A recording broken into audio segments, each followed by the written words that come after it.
Okay, hello YouTube and YouTube subscribers. Although I stated I want to do a species profile on the Pictus catfish, I can't do that at the current time because I haven't been able to get enough good footage of them.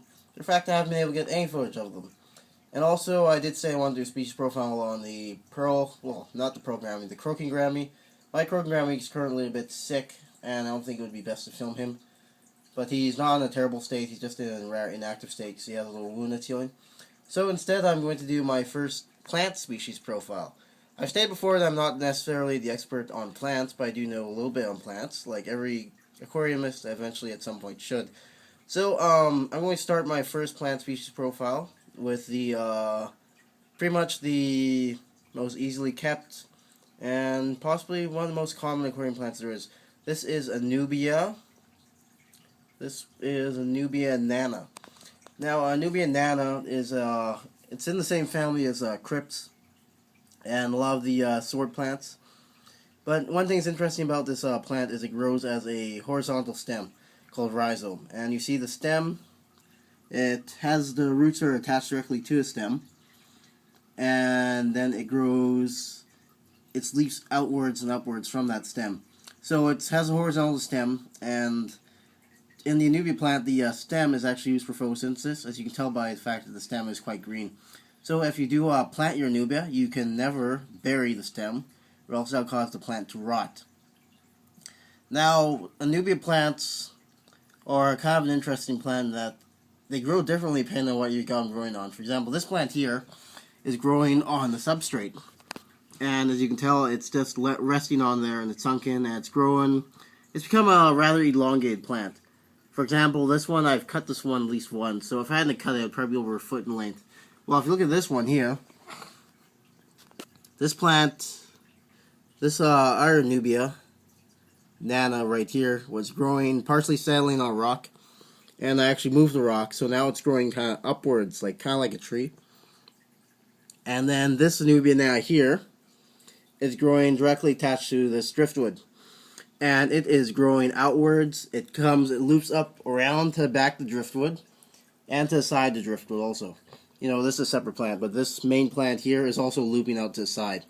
So what your Anubias is that I've discovered that if you plant your Anubia on wood, particularly rotting soft wood, it'll actually grow much faster. You know, that type of soft wood is not necessarily best for your aquarium because it can disintegrate really quickly and cause a bit of water issues. And another thing to know about the Anubia is that it's not necessarily a aquatic plant. It is an aquatic plant in nature, but it's also a bog plant, meaning that it grows out of water in very moist air. So if you look at the Anubia and you compare it to a lot of plants you see available at general stores, for example, like general non-aquatic plants, it's very similar to plants like what are they called again? Peace lilies, because it's in the same family as the peace lily. And many of the members of the peace lily family, they're bog plants that can have both an aquatic state and a above water state, as long as they're in a moist environment. So with your Anubia plants, they seem to be able to live in pretty much any type of aquarium water. I'm not sure if that's due to them being naturally super adaptable, or it's just due to them being bred in captivity for so long. Because I think Anubias have pH range, I think from 6 to 9, and they have quite a variable hardness range. And the only thing you have to worry about with your Anubias is salt. Anubias don't like salt. They cannot live in brackish water, it'll kill them. And another thing, you don't really have to worry too much about your lighting. You know, under very high light, they tend to get overwhelmed by algae. And a few other things to worry about with your Anubias are certain types of plecos. When they rast the algae off of the Anubia, they'll actually shred the leaf in the process.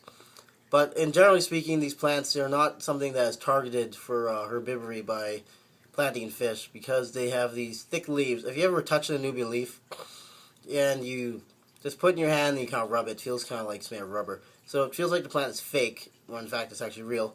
But the Anubia is one of the tougher, hardier aquarium plants. So some people keep these with herbivorous fish, such as some cichlids won't eat this. Some of the larger cichlids will still destroy your Anubias, but most cichlids won't eat Anubias. And I'm not sure if PACUs I think Pacues would probably still be a threat to Anubias though. So they're a hardy plant. They're the easiest growing plant to keep. Just remember, don't bury them in substrate or else they'll rot. And one disease I want to mention is that if you look at your nubia and you look at the base of the leaf here, like from base of the leaf from where it's growing up from the stem, if you see any little soft parts at the base of your leaf, that means the plant is rotting from the tuber upwards. So if you have a plant with a rotting tuber, what you should do is you cut off that rotten piece of tuber, and that should save your plant in theory. Because if you don't do that, the whole plant will rot and die.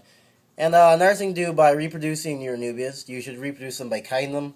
Let the rhizome grow out a bit, and then you cut off a segment of, say, 3 to 5 leaves, and that'll be your new Anubia plant. I've done that many times.